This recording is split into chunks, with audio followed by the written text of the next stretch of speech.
앤드류 카네기는 어릴 때에 아주 가난한 가정에서 자랐습니다.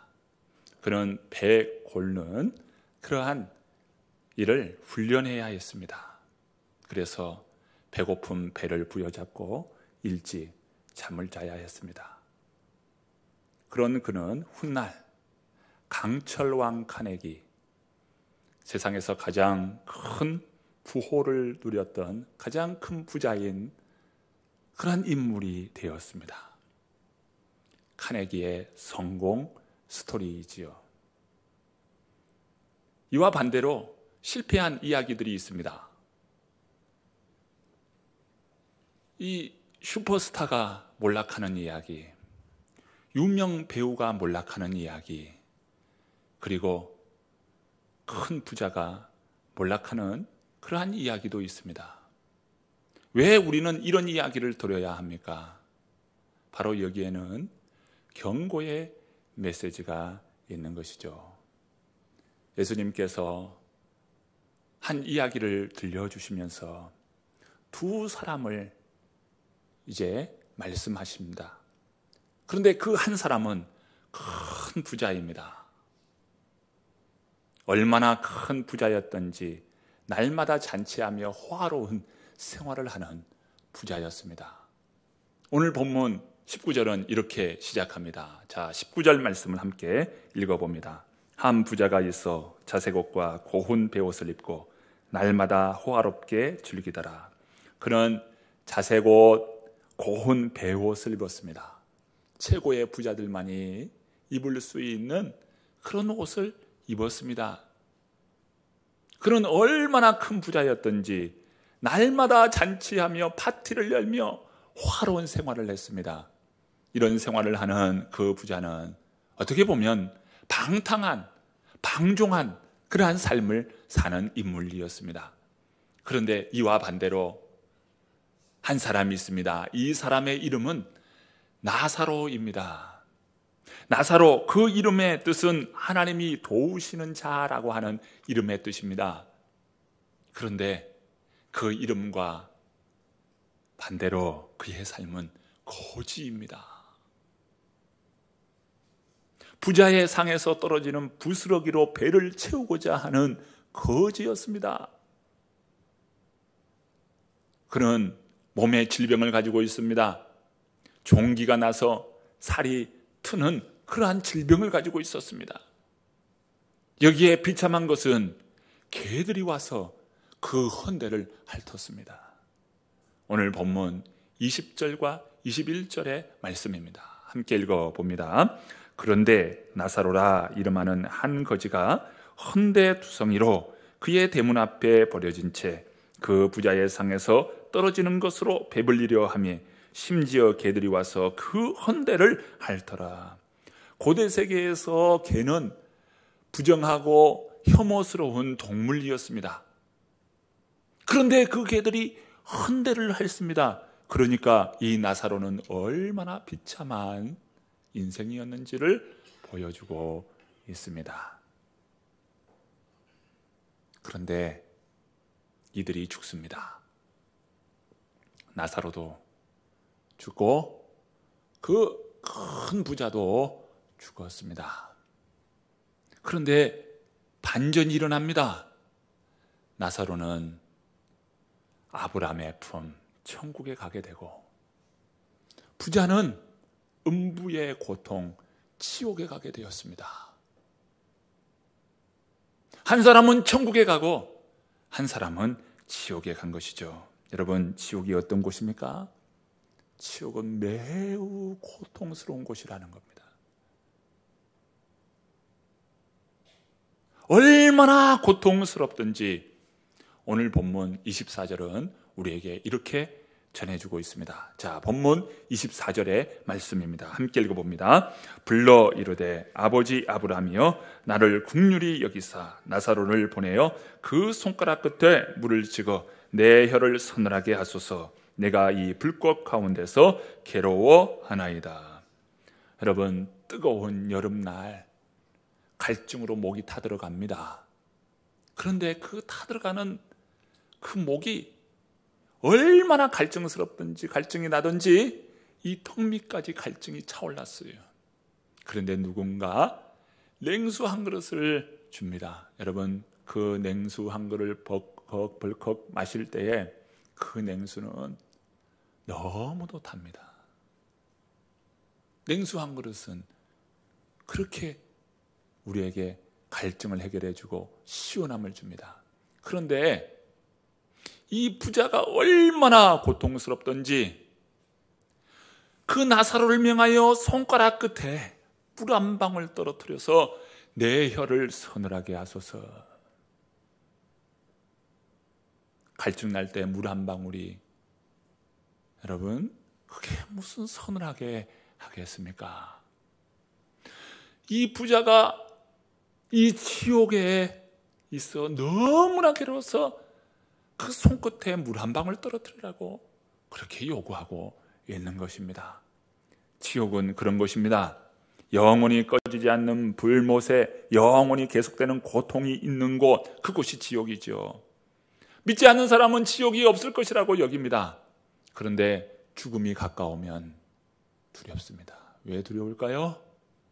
지옥이 있을까 봐 두려운 것입니다. 사람들은 지옥을 생각하기 싫어합니다. 설교자도 지옥에 대해서 설교하기를 꺼려합니다. 천국에 대한 이야기는 자주 합니다마는 지옥에 대하여 이야기하는 것은 꺼려합니다. 지옥에 대해 이야기하는 그것을 즐길 사람은 아무도 없습니다. 그런데 예수님은 지옥에 대하여 자주 말씀하셨습니다.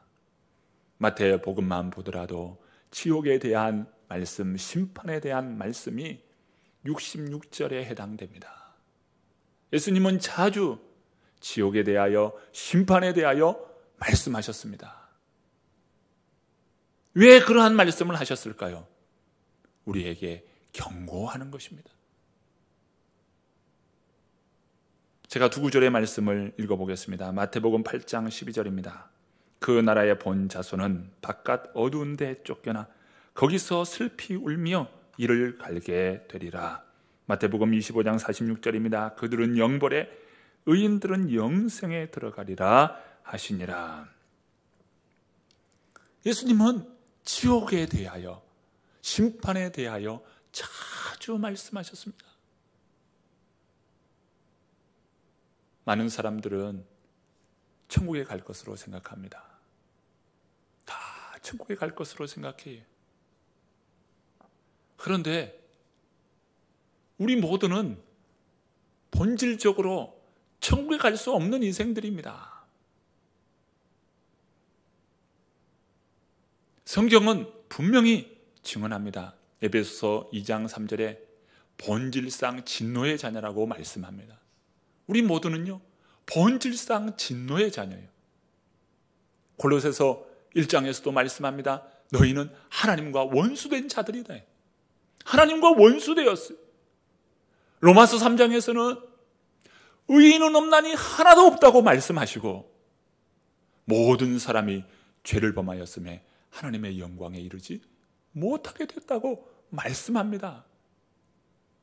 우리는 근본적으로 본질적으로 천국에 갈 수 없는 인생이에요.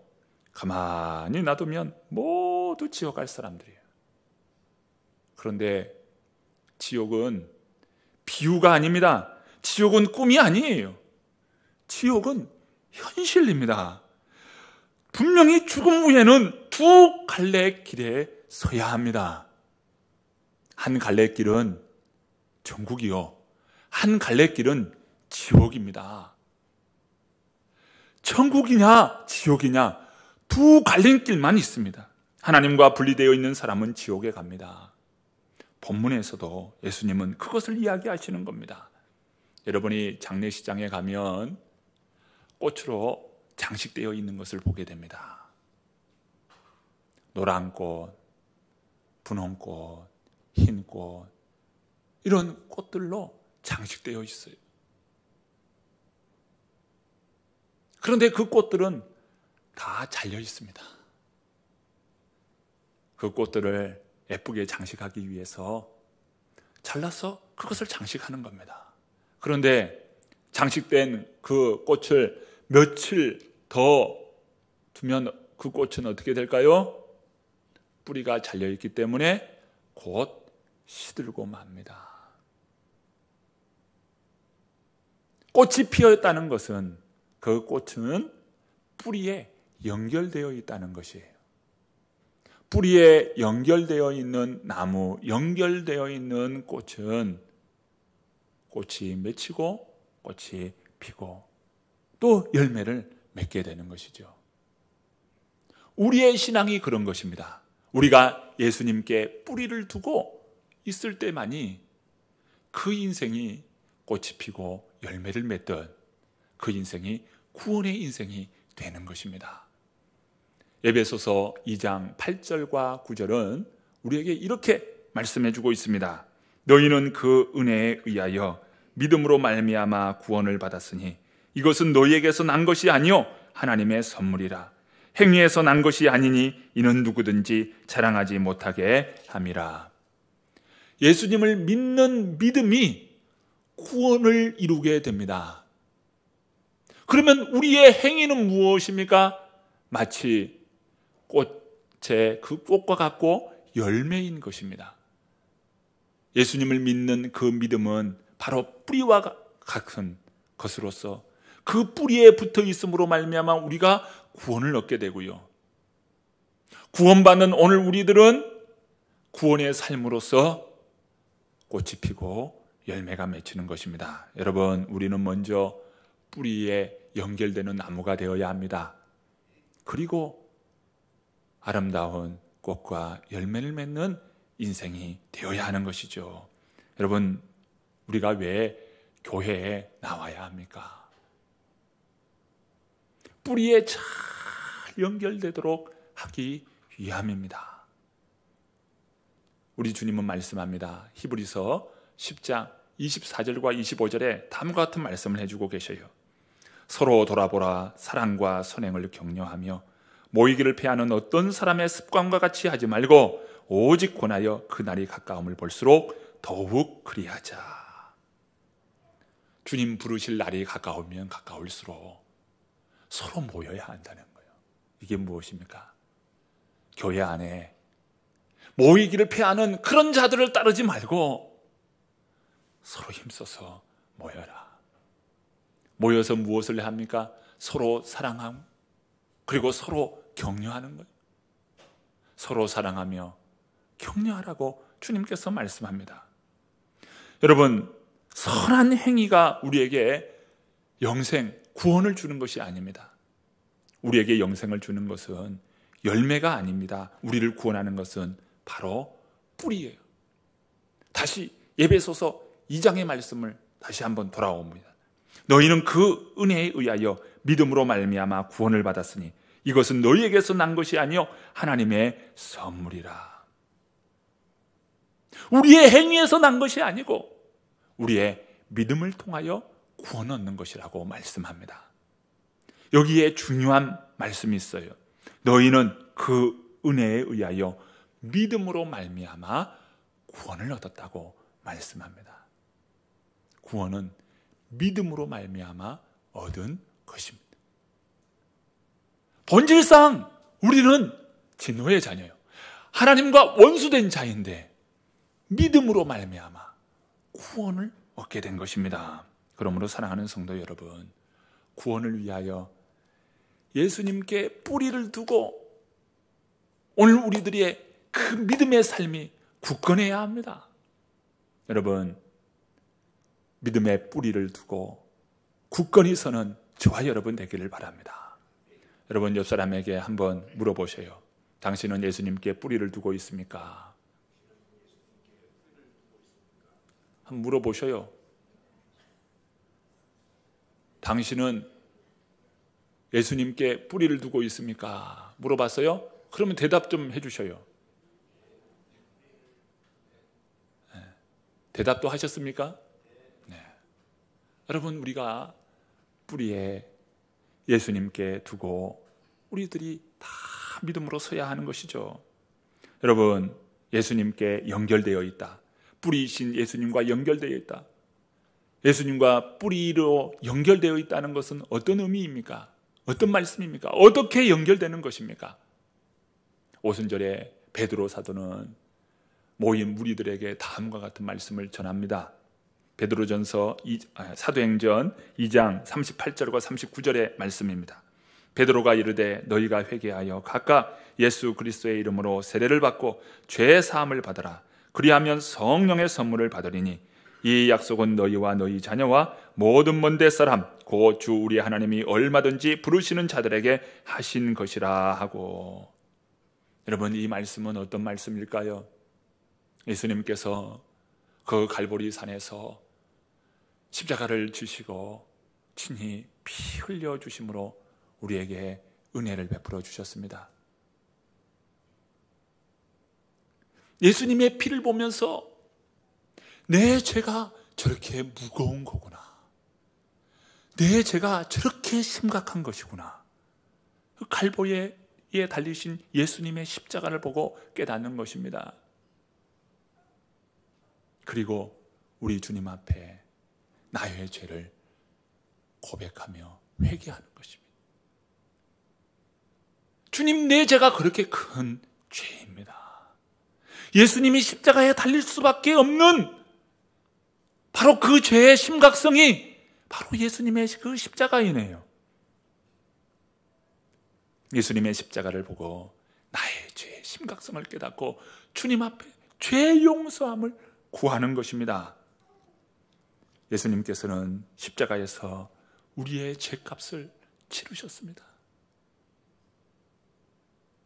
그래서 예수 그리스도 안에서 속량 곧 죄 사함을 얻게 되는 것입니다. 에베소서 2장 이 8절의 말씀을 다시 한번 보시면 너희가 그 은혜에 의하여 믿음으로 말미암아 구원을 얻었나니, 너희가 그 은혜에 의하여, 그 은혜는 무엇입니까? 예수 그리스도의 십자가요. 그것을 믿는 것은 누구입니까? 그 믿음으로 우리가 구원을 받는데 그 믿는 것은 누구의 몫입니까? 저와 여러분의 몫이에요.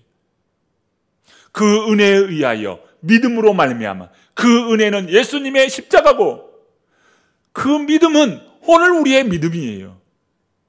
그러니까 은혜로 말미암아 우리가 구원을 얻는 것인데 그 은혜는 우리가 믿음으로 말미암아 얻게 되는 것입니다.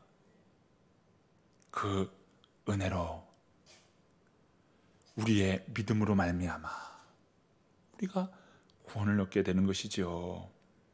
여러분, 이제부터 우리는 예수님을 모시고 예수님과 함께하는 삶을 사는 것입니다.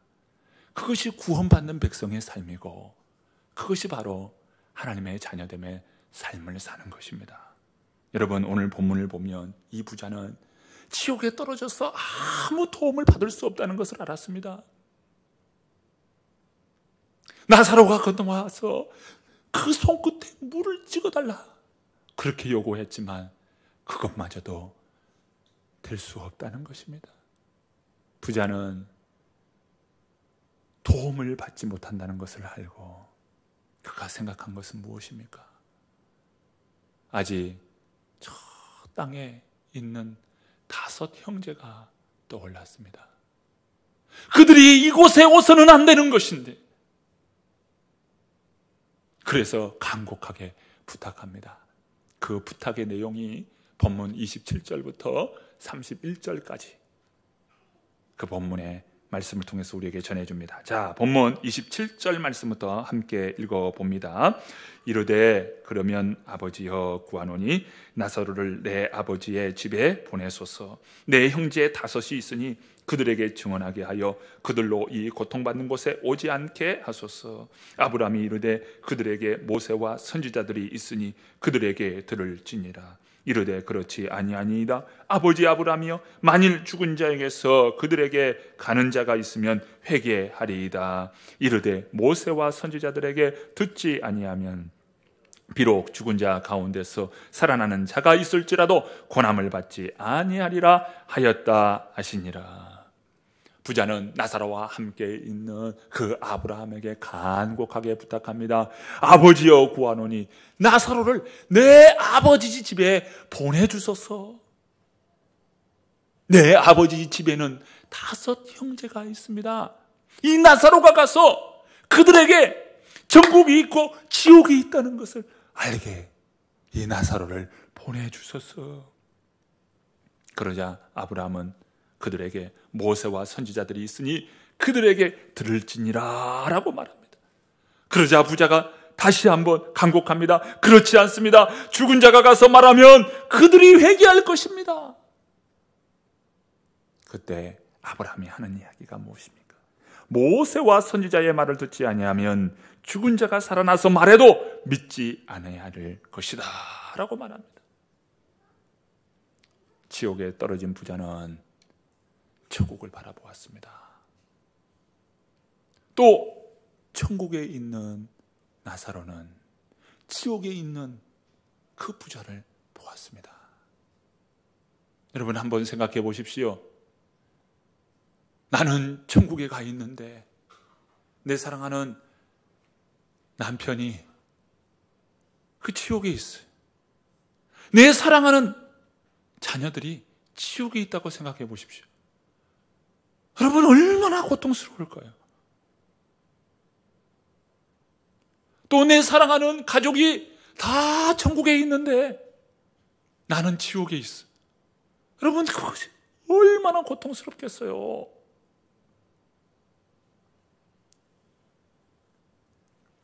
(20세기) 최고의 정신의학자이며 호스피스 운동의 선구자로 불리는 사람이 있습니다.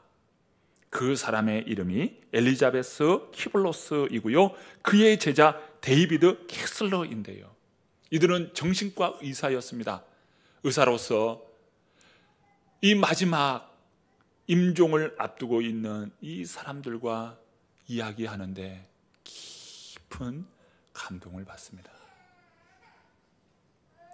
죽음을 앞두고 있는 이러한 사람들과 인터뷰하면서 얼마나 마음에 울림이 있던지, 그가 이러한 울림의 그 마음을 갖고서는 이것을 좀 엮어서 책으로 만들어 사람들에게 좀 전해주고 싶다, 이런 마음이 들었어요. 그래서 펴낸 책이 인생수업이라고 하는 책입니다. 인생수업. 여러분도 한번 그 책을 구할 수 있으시면 한번 읽어보시면 참 좋겠어요. 마지막 죽음, 그 임종을 앞두고 도대체 무슨 이야기를 하는가요? 어떤 이야기를 하는가? 사람들이 어떤 이야기를 할 것 같습니까? 야, 내가 돈을 조금 더 벌었어야 하는데. 지금이라도 늦지 않았으니까 돈을 좀 더 벌까? 좀 집을 지금보다 더 큰 집을 샀어야 되는데. 여러분 그런 이야기 할까요? 그 마지막 임종을 앞두고 여러분 무슨 이야기를 할까요?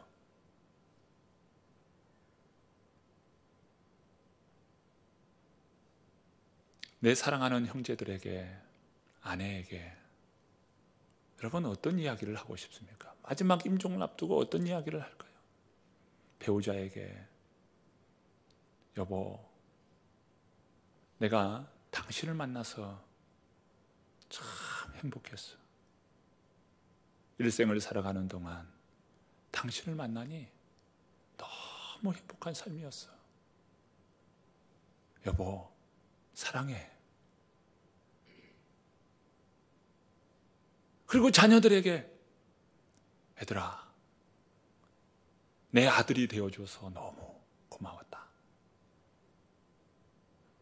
내 딸이 되어줘서 나는 너무 행복했다. 얘들아, 아빠는, 엄마는 너를 사랑해. 너희들을 사랑해.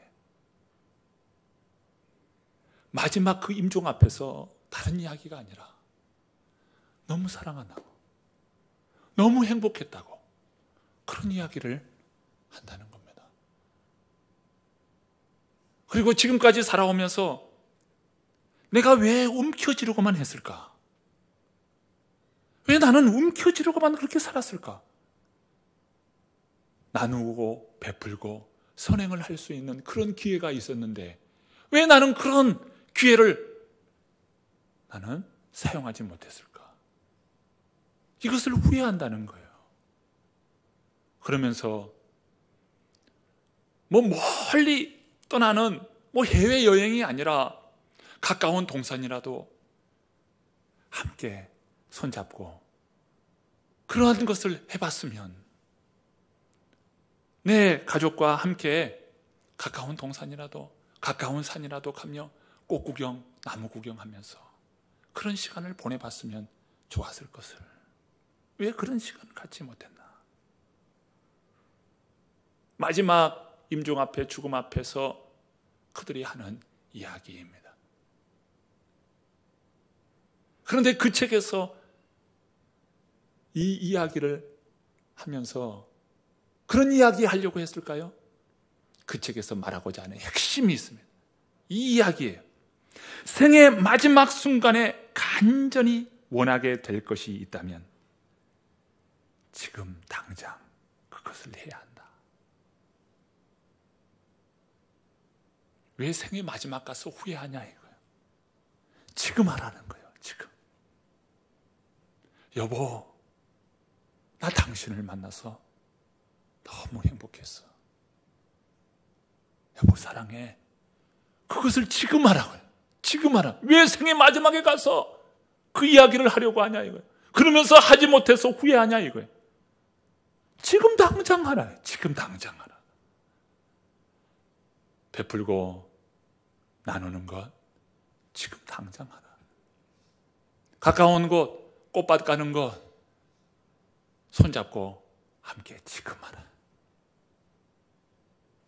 많은 사람들은요, 그것을 하지 못해서 후회한다는 거예요. 그 말 한마디 하지 못해서 후회한다는 거예요. 그것을 지금 하라, 지금 하라. 그 책은 그것을 이야기합니다. 생의 마지막에 하는 이야기는 거창한 이야기가 아니었어요. 대단히 어려운 이야기가 아니었습니다. 어떻게 보면 일상 안에서 우리가 할 수 있는 아주 소박한 그러한 이야기들이라는 거예요. 여러분, 생의 마지막 때에서 그 기회도 갖지 못한 채 여보 사랑했어, 나 행복했어, 얘들아 고마워. 여러분, 이 생의 마지막에 그 말할 기회를 갖지 못하는 사람들이 많습니다. 지금 해야죠. 당장 하라고 주님께서는 그 책에서는 말하고 있습니다. 여러분, 이제 사랑하는 가족에게 사랑한다고 말하십시오. 지금까지 고마웠고 함께해서 행복했다고 말하십시오. 그러면서 나는 예수님을 믿고 신앙생활한 것이 내 생에서 가장 잘한 일이고 예수님을 믿는 것이야말로 내 생의 최고의 선택이었다고 말하십시오. 그러면서 그 가족에게 나는 당신이 꼭 천국에서 나와 함께 만나기를 원한다고 말하십시오. 오늘 주일 아침에 여러분, 가장 기쁨의 소식, 구원의 소식을 오늘 우리들이 전하고 고백할 수 있는 저와 여러분 되기를 바랍니다. 오늘 이 말씀을 우리가 함께 나누면서 천국의 기쁨, 구원의 기쁨이 바로 이 자리에 있고, 여러분 생애에서 가장 잘한 일, 신앙생활 한 일, 이 자리에 함께 예비한 일, 여러분은 너무도 소중한 일을 하고 계시는 겁니다. 하나님께서 우리 모든 성도님들을 은혜로 사랑으로 돌보아 주시기를 간절히 축복하고 축원합니다.